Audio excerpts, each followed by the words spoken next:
Hello, I'm Bob Garvin. Welcome to Body Talk, episode 91. Energy drinks have been linked to hepatitis, says a new case report.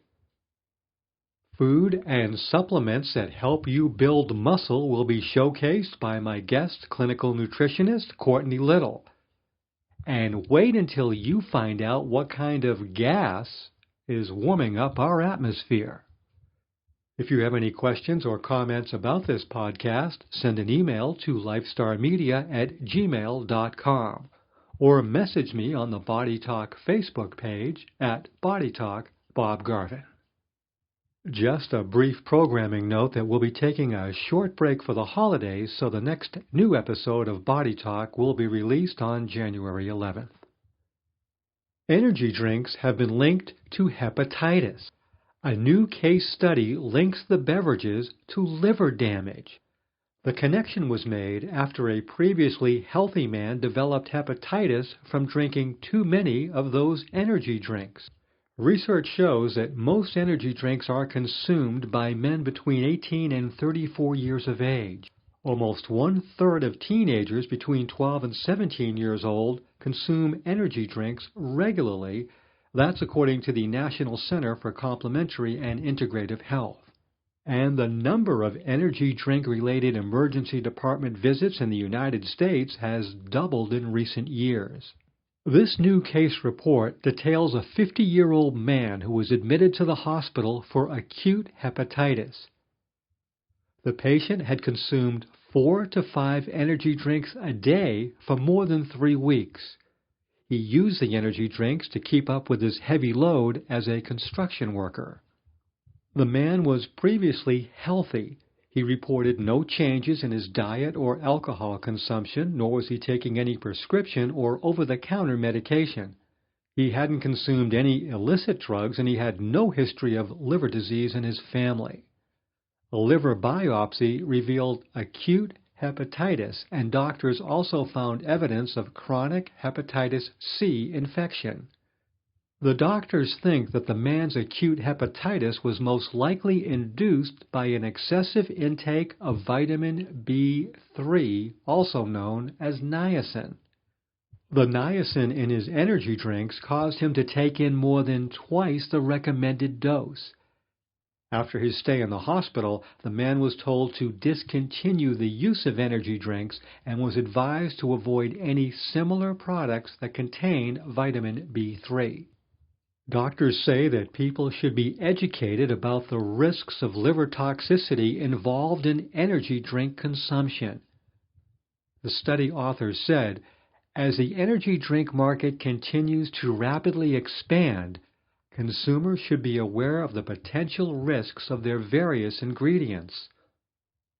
Vitamins and nutrients like niacin are present in quantities that greatly exceed the recommended daily intake, leading to their high risk for harmful accumulation and liver toxicity. This case study linking energy drinks to hepatitis, it was reported by Dr. Jennifer Nicole Harb of the University of Florida College of Medicine and was published in the journal BMJ Case Reports.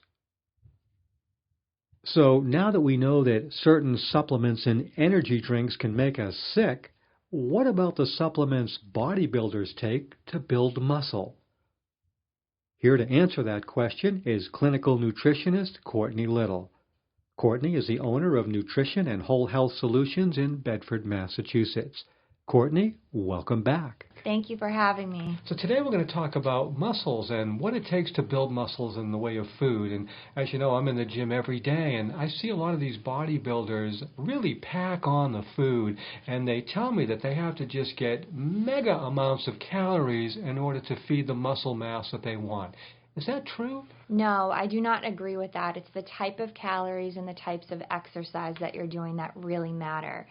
So in order to eat for muscle mass, you need really good quality and sufficient calories, as well as clean proteins to complement your exercise routines. What about the timing of the food? Because I see some take protein shakes with them and they'll drink them, maybe before the workout or even while they're working out. Is the timing of food important as far as getting the muscles to recover more quickly and get stronger? Yes. So first, you don't want to eat on you don't want to exercise on an empty stomach. Okay, that's a good way to break down muscle. So pre-workout meals should be 30 to 45 minutes before working out, and you want to eat within 1 hour post-workout. As a rough average, okay, this is a very rough average, women want to try to consume at least 20 grams of protein within 1 hour of their workout, okay, and men want to try to get at least 40 grams of protein within 1 hour of working out. And why is the timing on this stuff so important, that 1 hour thing? Because you just exerted a lot of energy, ripped muscle fibers. You need to replenish your body and your system and your cells with those healthy nutrients that are going to help build and shape the muscle that you just tried to create at the gym. So what if somebody with folks have such hurried lifestyles these days? And a lot of folks, I've heard some say, I work out and I don't eat again until, say, lunchtime. So they're going to go 3 or 4 hours between. Is that going to hinder any kind of muscle strength or growth? Without a doubt, yes. So I see a lot of people who are avid exercisers. They're doing amazing workouts in the gym. They're taking the best classes. They have the best personal trainers, but yet their physique does not look the way that, they're desiring it to look. And their body comp is not really shaping up to what their workouts are. It's not adding up. And by a few tweaks in their nutrition, they can really shape their physique into what they want it to look like. The funny thing, people think about working out and they think about the effort they have to put in by lifting the heavy metal and doing the heavy work.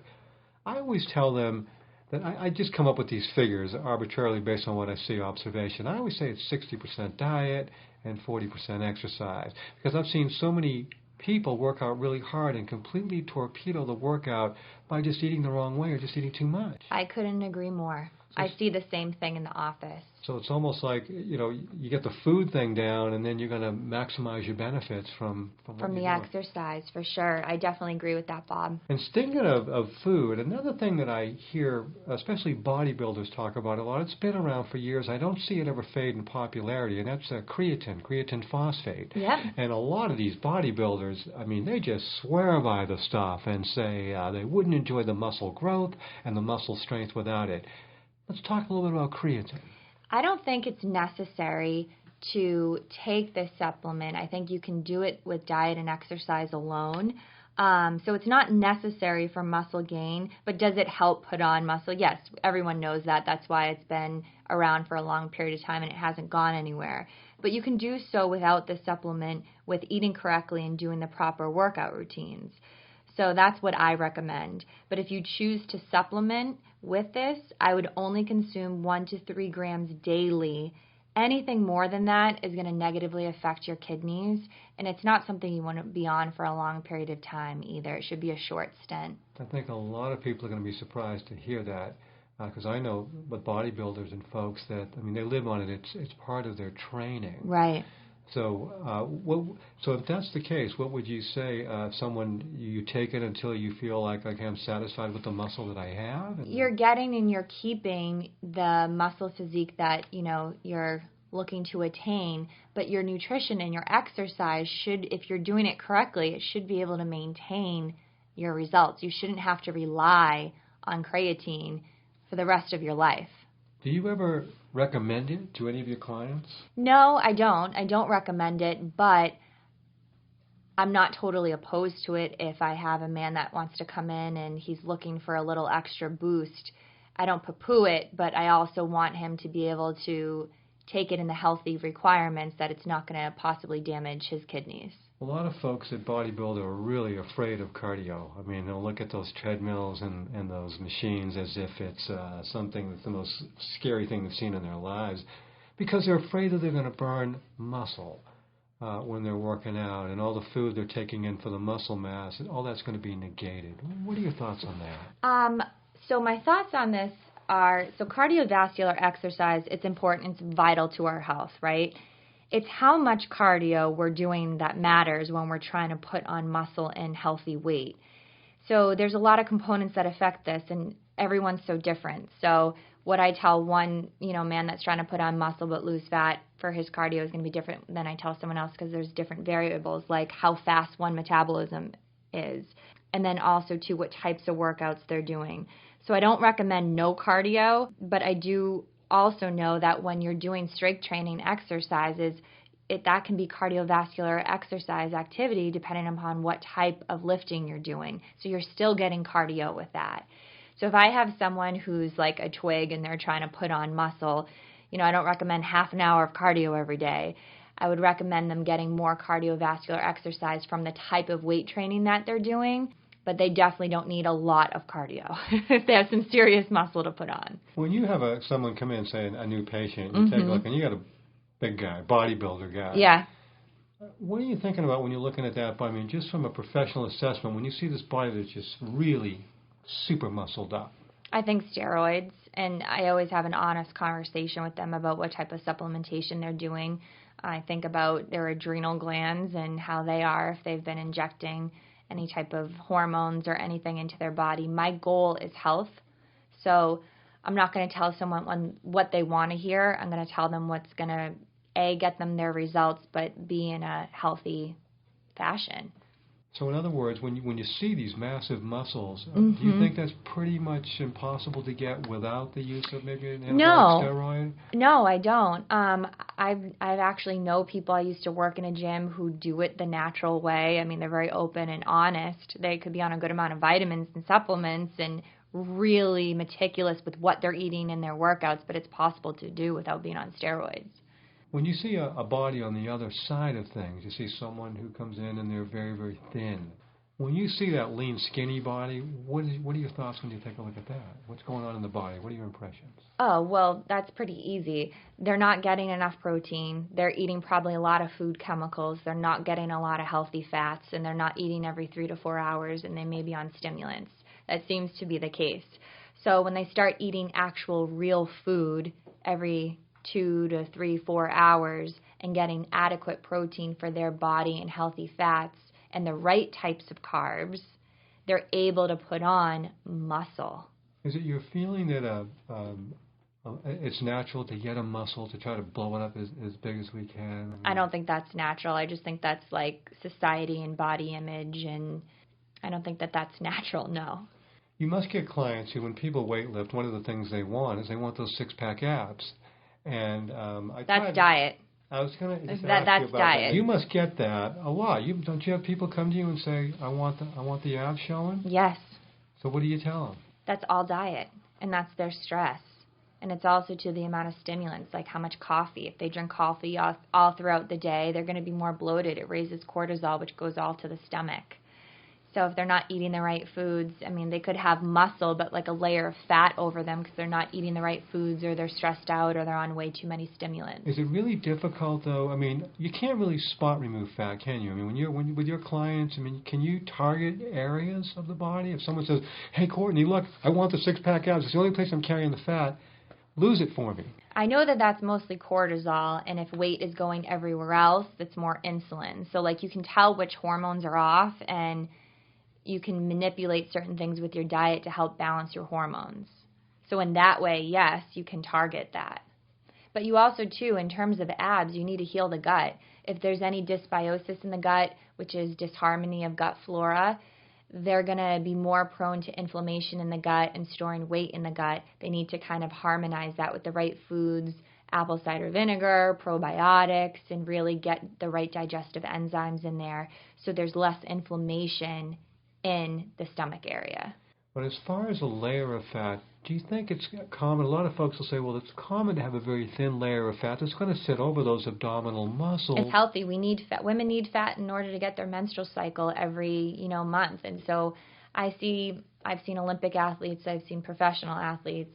I've dealt with a lot of different athletes over the years, and it's normal to keep fat. And when a woman athlete is losing her period, we know that it's too much exercise, the diet's not on point, and you need a certain amount of fat on your body for protection. Another thing that I see is a lot of folks think that, more is better, and they want to work out 6-7 days a week every week, and many of them do. What would you say to these folks? What I would say is that lifting every day, exercising every day, it's beating up the muscles too much, okay? So we need 1 to 2 days off, preferably 2 a week, to help your muscles repair. So just like we need to plug in our cell phone at night to recharge its batteries, and we need a certain number of sleep hours every night to recharge and feel refreshed the next day, our muscles need that same break from the wear and tear, and in order to rebuild the muscles that you're trying to create with your workouts. So muscle recovery is essential for a healthy body and also to prevent injuries. Another thing that happens when one overexercises is they start to gain weight. I teach a lot of nutrition seminars in different gyms and studios and work with athletes, and they are perplexed when I tell them to exercise 4 to 5 days a week, or instead of working out 2 hours a day, to work out 1 hour. And a lot of these people are trying to lose, that 15, 20, 10 pounds, and they can't. And I say, you're over-exercising. Don't not exercise, but chill out on how much and give your muscles and your body more time to rest and repair. They drop like 5 pounds in a couple of weeks without changing anything else, literally time and time again. So yes, we need to exercise, but we don't need to over-exercise. Over-exercising releases cortisol, which is a major fat-storing hormone. You're going to feel run down, you're going to feel bloated, you're going to feel heavy. Once you actually sleep and you recharge, so instead of waking up at 4 so you can get a 2-hour workout in the morning, sleep that extra hour, wake up at 5 and get a 1-hour workout. Your body will thank you in more ways than one. Courtney, it's always a pleasure. Great information. Thanks for spending the time with me today. Thank you so much. I appreciate it. Finally, California says cattle farts are speeding up global warming. They say that cattle and other farm animals are major sources of methane, a greenhouse gas many times more potent than carbon dioxide as a heat-trapping gas. Methane is released when the cattle belch, pass gas, and make manure. Governor Jerry Brown signed legislation that for the first time regulates heat-trapping gases from livestock operations and landfills. State officials say if we can reduce the emissions of methane, we can really help to slow global warming. Regulators are looking for ways to reduce those emissions produced by bovine digestive systems. They say that will eventually require changes to what the cattle eat. Well, that's it for this edition of Body Talk. My producer is Katie Stell. The Body Talk theme song was composed by Rob Carlson and sung by Vicky Vox. If you'd like to stay up with medical studies on a daily basis, follow me on Twitter at BGPVideo. And if you have any questions or comments about this program, feel free to send me an email at lifestarmedia@gmail.com. Body Talk is a production of Lifestar Media.